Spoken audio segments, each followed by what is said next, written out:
दोस्तों नमस्कार, स्वागत है आपका हमारे YouTube चैनल में। मैं हूं शौर्य सिंह, ऑथर ऑफ लाइफ 0-100। और दोस्तों आज का वीडियो आप सभी के लिए बहुत ज़्यादा इम्पोर्टेंट है, क्योंकि आज की वीडियो में आज आप यह सीखेंगे कि किस प्रकार से आप अपने छोटे छोटे आदतों को बदलकर अपने पूरे लाइफ को पूरी तरह से बदल सकते हैं। किस प्रकार से छोटे छोटे आदतें आपके लाइफ को बर्बाद कर सकती है और किस प्रकार से छोटे छोटे आदतें आपके लाइफ को पूरी तरह से बेहतर बना सकती है और आप अपने लाइफ में सफल हो सकते हैं। केवल छोटे छोटे आदतें बदलकर अपना जीवन कैसे बदला जा सकता है। दोस्तों आज की वीडियो के अंदर बात करेंगे एटॉमिक हैबिट की, और हैबिट के ऊपर लिखी गई आज तक की सबसे बेहतर किताब है। इसे बहुत सारे सफल लोगों ने पढ़ा है, रिकमेंड किया है, और इसे मैंने भी 2023 के अंदर पढ़ा, 2024 के अंदर पढ़ा, 2025 के अंदर भी पढ़ा, और 2026 के अंदर इसे हाल ही में मैं इसे अभी कंप्लीट कर रहा हूं। तो इसका कुछ इंपॉर्टेंट नोट्स मैं आपके साथ शेयर करना चाहता हूं, इसलिए एक डायरी और पेन लेकर बैठिए और नोट कीजिए हर एक पॉइंट को। और वीडियो में आगे बढ़ने से पहले चैनल को सब्सक्राइब कर लीजिए और अपने दोस्तों के साथ शेयर कर दीजिए। और दोस्तों लास्ट तक बने रहिए, क्योंकि लास्ट में मैं इस किताब का ईबुक आपके साथ शेयर करूंगा। एक व्हाट्सएप नंबर दूंगा जहां से आप इस किताब का ईबुक ले सकते हैं और इसे पढ़ सकते हैं। तो दोस्तों चलिए आगे बढ़ते हैं और इसको समझने की कोशिश करते हैं पूरी तरह से, अच्छे तरीके से। तो सबसे पहले हम लोग बात करेंगे आदत के ऊपर। सबसे पहले बात कर लेते हैं। तो आदत, जब हम किसी कार्य को बार बार करते हैं, लगातार करते हैं, तो वह चीज़ हमारा आदत बन जाता है। और जैसा हमारी आदत होती है वैसा ही हमारा जीवन बनता है। आपने बहुत सारे लोगों से यह बात सुना होगा कि अच्छे आदतें बनाओ, अच्छे आदतें बनाओ। वो ऐसा क्यों कहते हैं? क्योंकि आदतें से ही हमारे जीवन का निर्माण होता है। आज आप अपने लाइफ में जहाँ पर भी हैं, या आप सफल हैं या असफल हैं, या आप अमीर हैं या गरीब हैं, या आप एक स्टूडेंट हैं, अच्छे स्टूडेंट हैं या बैड स्टूडेंट हैं, इसका निर्धारण आपके पहले के पीछे के आदतों के वजह से है। अगर आप आज स्वस्थ हैं तो पहले आप अच्छे खाना खाते होंगे, हेल्थी फूड लेते होंगे, एक्सरसाइज करते होंगे, उसी का परिणाम है कि आज आप स्वस्थ हैं। और भविष्य में आप क्या बनेंगे इसका निर्धारण आपकी वर्तमान समय की आदतें करेगी। इसलिए वर्तमान समय की आदतों को सुधारना बहुत ज़रूरी है। सफल लोग और असफल लोग अपने आदतों की वजह से सफल या असफल बनते हैं। ध्यान से देखिएगा, अपने आसपास के सफल लोगों पर नज़र दौड़ाइए और देखिए उनकी आदतें कैसी है। तो वो सुबह उठते हैं, मेडिटेशन करते हैं, एक्सरसाइज करते हैं, अच्छी अच्छी किताबें पढ़ते हैं और अपने काम पर फोकस करते हैं। कोई भी जंक फूड नहीं लेते हैं, कोई भी अल्कोहल या ड्रग्स ये सब चीज़ें यूज नहीं करते हैं। वहीं एक गरीब, पुअर और असफल व्यक्ति की लाइफ को ध्यान से देखिए, दोनों के अंदर आदतों के ऊपर बहुत ज़्यादा अंतर होगा। तो कोई भी व्यक्ति अपने आदतों से ही अमीर या गरीब, सफल या असफल बनता है। इसलिए अपने अंदर अच्छी आदतें डेवलप करना बहुत ज़रूरी है। तो कौन कौन सी अच्छी आदतें हैं उसको मैंने इसमें कवर किया है, पर कैसे आप अच्छी आदतें बना सकते हैं उसके ऊपर मैं आपके साथ बात करता हूं यहाँ से। तो चलिए आगे बढ़ते हैं। हर एक पॉइंट को आपको ध्यान से सुनना है और नोट करना है। अच्छी आदतों को कैसे बनाएं? पहला नियम, इसे स्पष्ट बनाएं। पहला में इसमें 4 पॉइंट शेयर किया गया है। तो नंबर 1 पॉइंट, आदतों का स्कोर कार्ड बनाएं। वर्तमान आदतें लिखकर उनके प्रति सजग हो जाएं। इसमें कहा जा रहा है कि जो भी आपके अंदर अभी वर्तमान समय में आदत है उसको लिखिए, ताकि ये क्लैरिटी हो जाए कि आपके अंदर कौन सी आदतें हैं। नंबर 2 पॉइंट, क्रियान्वयन की मंशा का उपयोग करें। मैं डैश को समय और स्थान पर करूँगा, यानी कि किसी भी कार्य को करना चाहते हैं, जैसे आप बुक रीडिंग करना चाहते हैं, तो इसको मैं आप कहाँ पर पढ़ेंगे तो यहाँ पर लिख लीजिए कि मैं किताब को पढ़ूँगा। समय कब आप पढ़ेंगे ये लिख लीजिए, समय 9 बजे सुबह, और कहाँ पर, तो अपने रूम में पढ़ूँगा। जब आप यह क्लियर कर लेते हैं कि मैं इस आदत को कब करूँगा, तो उसको करने की संभावना बढ़ जाती है। नंबर 3 पॉइंट इसमें शेयर किया गया है, आदतों का क्रम बनाएं। वर्तमान आदत के बाद मैं नई आदत देखूंगा। आदतों का क्रम बनाने के बारे में इसमें यह बताया गया है कि एक आदत के साथ एक आदत को जोड़ दीजिए। जैसे आपकी आदत है कि आप हर रोज़ चाय पीते हैं या कॉफ़ी पीते हैं, तो उसके साथ आप यह जोड़ सकते हैं कि मैं चाय पीने के बाद एक पेज किताब पढ़ूंगा, एक पेज अच्छी किताब पढ़ूंगा, या चाय पीने से पहले मैं एक पेज पहले किताब पढ़ूंगा, उसके बाद चाय पीऊँगा। इस प्रकार से एक आदत के साथ एक आदत को जोड़ दीजिए, इससे इस आदत को करने की संभावना ज़्यादा बढ़ जाती है। नंबर 4 पॉइंट, आस पास का वातावरण तैयार करें। अच्छी आदतों के संकेत स्पष्ट और देखे जाने योग्य बनाएं। यानी कि आसपास के माहौल का हमारे लाइफ के ऊपर बहुत ज़्यादा इम्पैक्ट पड़ता है। अगर आप वहाँ पर सोते हैं जहाँ पर बहुत सारी किताबें हैं, तो संभावना यह है कि रात में सोने से पहले आप उस किताब को पढ़ेंगे। लेकिन आप ऐसे रूम में सोते हैं जहाँ पर किताबें नहीं हैं, तो 100% संभावना है कि आप किताबें नहीं पढ़ेंगे। तो अब जहाँ पर भी आप रहते हैं उस माहौल को ढालना अपने आदत के अनुसार बहुत ज़्यादा ज़रूरी है। अगर आप किताब पढ़ने की आदत बनाना चाहते हैं तो आपका किताब आपके टेबल पर होना चाहिए। आपका किताब जहाँ पर भी आप सोते हैं तकिया के पास में आपका किताब होना चाहिए। इससे ये होगा कि जब भी आप सोने जाएंगे तो कम से कम आप एक पेज तो पढ़ेंगे और इस प्रकार से आदतें बनेंगी। तो दोस्तों चलते हैं दूसरा नियम की ओर आगे बढ़ते हैं। दूसरा नियम कहता है इसे आकर्षक बनाएं।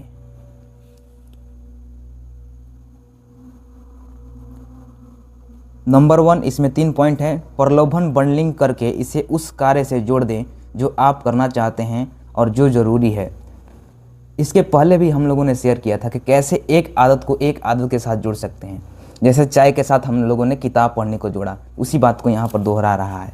नंबर 2 पॉइंट, ऐसी संस्कृति से जुड़ें जहाँ पर आपका इच्छित व्यवहार सामान्य व्यवहार हो। जैसे मान लीजिए आप अच्छी अच्छी किताब पढ़ने की आदत अपने अंदर डेवलप करना चाहते हैं, तो वैसे लोगों के ग्रुप बनाइए जो ऑलरेडी इस किताब को पढ़ रहे हैं या ऐसे किताब को पढ़ते हैं। इससे क्या होगा कि आपको उस किताब पढ़ने की संभावना बढ़ जाएगी। अगर आप फिट रहना चाहते हैं, हेल्थ के ऊपर काम करना चाहते हैं, तो ऐसे दोस्तों के साथ रहिए जो हेल्थ के ऊपर ऑलरेडी काम कर रहे हैं। अगर आप दौड़ना चाहते हैं तो ऐसे लोगों के साथ दौड़ने जाइए जो पहले से दौड़ रहे हैं। इससे संभावना आपकी बढ़ जाएगी कि उसके साथ आप जाएंगे तो दौड़ पाएंगे। यानी कि जो लोग उस आदत को कर रहे हैं उनके साथ खुद को सराउंड करने की कोशिश कीजिए। नंबर 3 पॉइंट इसका है प्रेरणा की रस्म बनाएं। कठिन आदतों को करने से ठीक पहले कुछ आनंद लें। और तीसरा नियम कहता है कि इसे आसान बनाएं। किसी भी आदत को आसान बनाएं। तो इसमें 5 पॉइंट है, सभी को मैं शेयर करता हूं जल्दी। नंबर 1, कम से कम रुकावट हो। आपके और आपकी अच्छी आदतों के मध्य दूरी कम करें। कम से कम रुकावट हो, इसका मतलब ये है, देखिए जैसे आप किताब पढ़ना चाहते हैं तो आपका किताब आप जहाँ पर भी सबसे ज़्यादा समय व्यतीत करते हैं, चाहे वो आपका बेडरूम हो गया या कहीं भी, तो वहाँ पर किताबें जो होना चाहिए जिसको आप पढ़ना चाहते हैं। इससे आपकी रुकावट कम होगी। अगर मान लीजिए किताब किसी और रूम में रखा गया है और आप यहाँ पर इस रूम में रहते हैं, तो आपका मन बहुत आलसी है, दिमाग हम लोग का आलसी है। यह सोचेगा मैं वहाँ पर जाऊँगा, जाकर लेकर आऊँगा, फिर पढ़ूँगा, इसलिए यह नहीं पढ़ेगा। तो इसलिए अपने साथ रखिए, इससे बहुत ही आसान तरीके से उसको पढ़ पाएंगे। जैसे आप सुबह दौड़ना चाहते हैं, दौड़ने जाना चाहते हैं, तो अपना रनिंग शूज अपने पास रखिए। जिस कपड़ा को पहनकर, जिस ड्रेस को पहनकर आप दौड़ने जाएंगे, उस ड्रेस को अपने पास रखिए। इससे संभावना बढ़ जाएगी कि आप दौड़ पाएंगे। नंबर 2, वातावरण का इस्तेमाल करें। वातावरण ऐसा हो कि आपके भावी काम आसान हो सकें। इसके पहले भी बात हुआ था कि ऐसे संस्कृति से जुड़ें जहां पर उस आदत को करना आसान हो। और नंबर 3, निर्णायक पल में महारत हासिल करें। छोटे विकल्पों को सटीक करें ताकि उनका प्रभाव अधिक हो। नंबर 4, 2 मिनट के नियम का इस्तेमाल करें। आदतों को तब तक छोटा करें जब तक कि वो 2 मिनट के नियम में ना हो। यानी कि 2 मिनट का नियम यह कहता है कि किसी भी अगर आप नए आदत को अपने अंदर डेवलप करना चाहते हैं तो उसको 2 मिनट से शुरू कीजिए। अगर आप मेडिटेशन करना चाहते हैं और आपने पहले कभी नहीं किया है तो केवल 2 मिनट से शुरू कीजिए। यह निर्धारित कीजिए कि मुझे केवल 2 मिनट मेडिटेशन करना है, ज़्यादा नहीं, 2 मिनट मेडिटेशन करना है। मुझे केवल 2 मिनट किताबें पढ़ना है, मुझे केवल 2 मिनट दौड़ना है। इस प्रकार के छोटे छोटे आदतें अपने अंदर डेवलप कीजिए। मुझे 2 मिनट प्राणायाम करना है। और एक गुड न्यूज़ आपके लिए, अभी प्राणायाम का मैंने नाम लिया तो याद आया कि प्राणायाम के ऊपर, मेडिटेशन के ऊपर, रनिंग के ऊपर सूर्य नमस्कार के ऊपर मैंने ऑलरेडी एक ई बुक तैयार किया है। 30 डे का चैलेंज है। 30 डे आप मेडिटेशन करेंगे, उसके बाद 30 डे आप सूर्य नमस्कार करेंगे, 30 डे आप प्राणायाम करेंगे, 30 डे आप दौड़ेंगे। तो फुल चैलेंज है आपके लिए। तो उसका भी ई बुक आप ले सकते हैं। व्हाट्सएप नंबर आपको लास्ट में मिल जाएगा, वहाँ पर मैसेज करेंगे तो मैं आपको उसका ई बुक भेज दूंगा, वहाँ से लेकर पढ़ लेंगे।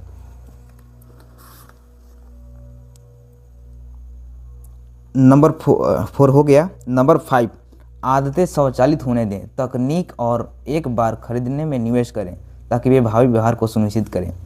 और चौथा नियम क्या कहता है, फोकस कीजिए, इसे संतोषप्रद बनाएं। इसमें 4 नियम है, जल्दी जल्दी मैं शेयर कर रहा हूँ। नंबर 1, सुदृढ़ता को अपनाएं। आदत के हो जाने पर तत्काल खुद को पुरस्कृत करें। खुद को पुरस्कृत कीजिए, यानी कि पुरस्कार दीजिए, रिवार्ड दीजिए। हमारा दिमाग, अगर आप कहेंगे कि इस किताब को मैं क्यों पढूं, आपका दिमाग बोलेगा। अगर आप अपने दिमाग से बोलेंगे कि इस किताब को तुम पढ़ोगे तो आज मैं अपना अच्छा पॉडकास्ट देखूंगा, आज मैं कोई गाना सुनूंगा। इस किताब को मैं अगर 2 पेज पढ़ लिया तो आज मैं अपना फेवरेट गाना सुन सकता हूं। अगर मैंने इस किताब को ख़त्म कर दिया तो आज मैं यहाँ पर घूमने जा सकता हूं। अगर मैंने इस किताब को ख़त्म कर दिया तो मैं इस फिल्म को देख सकता हूं। इस प्रकार से खुद के साथ कमिटमेंट कीजिए ताकि आपका दिमाग इस पर फोकस हो जाएगा कि मुझे आज 2 पेज पढ़ना है। अगर 2 पेज पढ़ूंगा तो मुझे घूमने को मिलेगा, 2 पेज पढ़ूंगा तो मुझे कॉफ़ी मिलेगी, 2 पेज पढ़ूंगा तो मुझे एक नया गाना सुनने को मिलेगा। तो इस प्रकार के गोल बनाइए ताकि आपका दिमाग फोकस हो जाए इस पर। नंबर 2, कुछ नहीं करने को आनंददायक बनाएं। जब भी खराब आदत की उपेक्षा करें, उसके फायदे भी देखें। नंबर 3, आदत को ट्रैक करें। आदत के लिए एक रेखा बनाएं और इस श्रृंखला को तोड़ने न दें। जैसे मैंने बताया कि मेडिटेशन के ऊपर या प्राणायाम या रनिंग के ऊपर मैंने 30 डे का चैलेंज बनाया है। तो उसमें टिक मारने वाला भी, डे 1 कंप्लीट हो गया तो आप टिक मारेंगे, डे 2 कंप्लीट हो गया तो उसको टिक मारेंगे, डे 3 कंप्लीट हो गया तो उसको टिक मारेंगे। तो यही बोल रहा है कि इस प्रकार का प्रोसेस बनाइए। और दोस्तों उसका ई बुक लेना आपके लिए बहुत ज़्यादा ज़रूरी है। आप मेडिटेशन का या प्राणायाम का या सूर्य नमस्कार का या रनिंग का कोई भी हैबिट अपने अंदर डेवलप करना चाहते हैं तो उसका ई बुक आप ले लीजिएगा, ज़रूरी है। नंबर 4 है, दूसरी बार करने से चुके नहीं। जब भी आप आदत भूल जाएं, तय करें कि जल्दी ही ट्रैक पर आ जाएं। कभी कभी हो सकता है अगर आप रीडिंग हैबिट चालू करना चाहते हैं तो हो सकता है कि आप रोज़ ना पढ़ें, कभी कभी इसको पढ़ना आप भूल भी जाएं या छोड़ भी दें, मन ना करे तो, लेकिन फिर भी वापस इस पर जल्दी से जल्दी लौट जाएं और जल्दी से पढ़ना शुरू कर दें। तो दोस्तों ये थी अच्छी आदतों को कैसे बनाएं। इसमें 4 नियम था। पहला था इसे स्पष्ट बनाइए, दूसरा था इसे आकर्षक बनाइए, तीसरा था इसे आसान बनाइए और चौथा था इसे संतोषप्रद बनाइए। अब हम लोग बात करेंगे किसी खराब आदत को कैसे छोड़ें। खराब आदत, तो इसमें पहला नियम कहता है, पहले नियम का उल्टा, इसे अदृश्य बना दें, इसे कम देखें। खराब आदतों के संकेत वातावरण से हटा दें। जैसे आपके अंदर मान लीजिए आदत है सिगरेट पीने की, तो आप वैसे माहौल में मत रहिए जहाँ पर लोग सिगरेट पीते हैं। आप उन जगहों पर मत जाइए जहाँ पर लोग सिगरेट पीते हैं, या अपने पॉकेट में सिगरेट रखना बंद कर दीजिए, अपने रूम में सिगरेट रखना बंद कर दीजिए। वैसे दोस्तों के साथ कम समय व्यतीत कीजिए जो सिगरेट पीते हैं। इससे आप धीरे धीरे उस आदत को तोड़ना शुरू कर देंगे। दूसरा नियम का उल्टा, इसे अनाकर्षक बना दें। मानस को फिर बनाएं। खराब आदतों को ना करने के फायदों को बढ़ाकर देखें। खराब आदत यानी कि सिगरेट पीने से आपके अंदर क्या क्या नुकसान हो सकती है उसको पढ़िए, उसको जानिए। साइंटिफिक यानी कि विज्ञान का रिसर्च उसके ऊपर देखिए, पढ़िए। तीसरा नियम का उल्टा, इसे कठिन बना दें। अवरोध बढ़ाएं। अपने और खराब आदतों के बीच दूरी बढ़ाएं। वचनबद्धता के उपाय का उपयोग करें। अपनी भावी विकल्पों को फायदे वाले विकल्पों तक ही सीमित रखें। अवरोध बढ़ाने का बात किया जा रहा है। अवरोध बढ़ाने के बाद मैंने पहले भी बताया कि वैसे लोगों के साथ मत रहिए जो इस आदत को करते हैं। एल्कोहल पीना मान लीजिए आपके अंदर हैबिट है, तो वैसे लोगों के साथ दोस्ती मत कीजिए जो एल्कोहल पीते हैं, या दोस्ती है भी तो उनके साथ सबसे कम समय व्यतीत कीजिए। यही एक रास्ता है, दूसरा रास्ता तो नहीं है। चौथा नियम का उल्टा, इसे असंतोषजनक बना दें। जिम्मेदारी भागीदार बनाएं। किसी से अपने व्यवहार को देखते रहने को कहें। किसी दोस्त का सहारा लें और उससे बोलें अगर मैं सिगरेट पीऊँ तो मुझे पनिश करो। अगर सिगरेट मैं पीऊँ तो मुझसे तुम 500 रुपये चार्ज करो जब भी देखो, जब भी। खुद को पनिशमेंट दे। नंबर 4, आदत का अनुबंध बनाएं। गलत आदत की कीमत सार्वजनिक करें और उसे पीड़ादायक बनाएं। तो यह थी दोस्तों एटॉमिक हैबिट की कुछ समरी इंपॉर्टेंट नोट्स जो मैंने आपके साथ शेयर किया। आई होप कि दोस्तों ये वीडियो आपको बहुत ज़बरदस्त लगी होगी, अच्छी लगी होगी, सीखने में बहुत कुछ सीखने में आपको मज़ा आया होगा। तो इस चैनल को जल्दी से जल्दी सब्सक्राइब कर लीजिए और नेक्स्ट वीडियो आप किस किताब के ऊपर चाहते हैं मेरे साथ शेयर कीजिए। कमेंट कीजिए कि आप किस किताब के ऊपर समरी चाहते हैं या किस स्किल्स के ऊपर चाहते हैं, किस स्किल्स को आप मास्टर करना चाहते हैं, उसको यहाँ पर शेयर कीजिए। और दोस्तों इस किताब का ईबुक अगर लेना चाहते हैं तो नंबर दिख रहा होगा, उस पर मैसेज कीजिए कि लाइफ 0 to 100 का मुझे ईबुक चाहिए। या जो चैलेंज वाला मैंने बताया कि 30 डे का चैलेंज है, चाहे वो मेडिटेशन का हो, प्राणायाम का हो, या सूर्य नमस्कार का हो, या दौड़ने का हो, तो 30 डे का जो मैंने चैलेंज आपके लिए क्रिएट किया है तो उसका भी ईबुक आप ले सकते हैं। तो मैसेज कीजिए और यहाँ तक वीडियो देखने के लिए दोस्तों आपका बहुत बहुत धन्यवाद। अपने दोस्तों के साथ शेयर कीजिए।